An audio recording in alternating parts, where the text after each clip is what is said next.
Hello everyone, আসসালামু আলাইকুম। নতুন আরেকটি রেসিপি নিয়ে চলে আসলাম আপনাদের সাথে।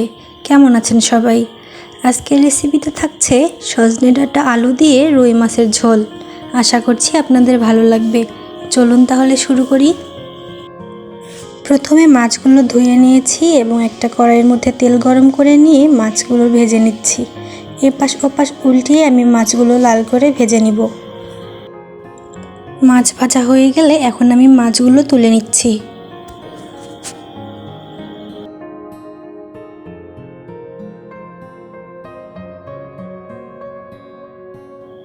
এবার অন্য একটা প্যানের মধ্যে আমি তেল দিয়ে দিয়েছি এবং দিয়ে দিলাম পেঁয়াজ কুচি ও কাঁচামরিচ দিয়ে এখন ভালো মতো একটু ভেজে নিব।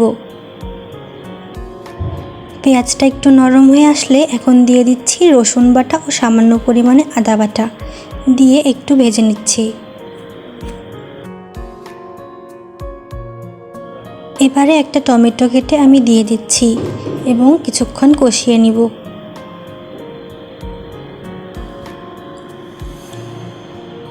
সামান্য একটু পানি দিয়ে দিব যেন মশলাগুলো পুড়ে না যায়। এবারে দিয়ে দিচ্ছি স্বাদ মতো লবণ, হলুদের গুঁড়া, মরিচের গুঁড়া, ধনিয়ার গুঁড়া ও সামান্য পরিমাণে জিরা গুঁড়া। এবারে একটু সময় নিয়ে সব মশলা কষিয়ে নিচ্ছি।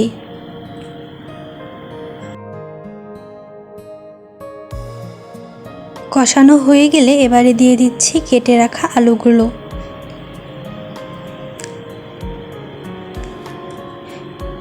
এবারে মশলার সাথে আলুগুলো ভালো মতো মিশিয়ে নিব।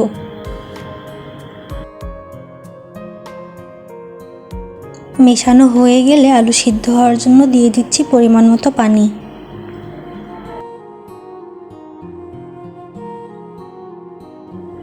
এবারে ভালো মতো মিশিয়ে নিচ্ছি এবং একটা ঢাকনা দিয়ে ঢেকে কিছুক্ষণ রান্না করে নিব।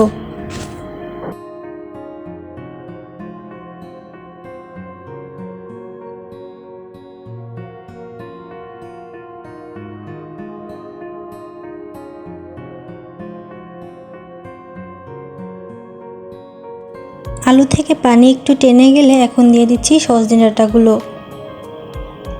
সজনে ডাঁটা দিয়ে এখন একটু মিশিয়ে নিচ্ছি।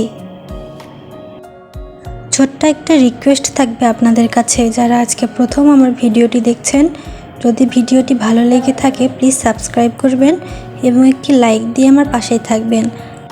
যারা ফেসবুক থেকে দেখছেন প্লিজ পেজটিকে ফলো দিয়ে রাখবেন। আপনাদের এই সাপোর্টগুলোই আমাকে নতুন নতুন কাজ করার উৎসাহ দেয়। কথা বলতে বলতে আমার তরকারিটা কষিয়ে নেওয়া শেষ। এবারে দিয়ে দিচ্ছি ঝোলের জন্য পরিমাণ মতো পানি।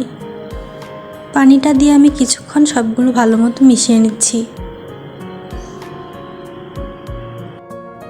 বলক চলে আসলে এবারে আমি দিয়ে দিচ্ছি ভেজে রাখা মাছগুলো। মাছ দিয়ে ভালো মতো নেড়ে চেড়ে নিচ্ছি।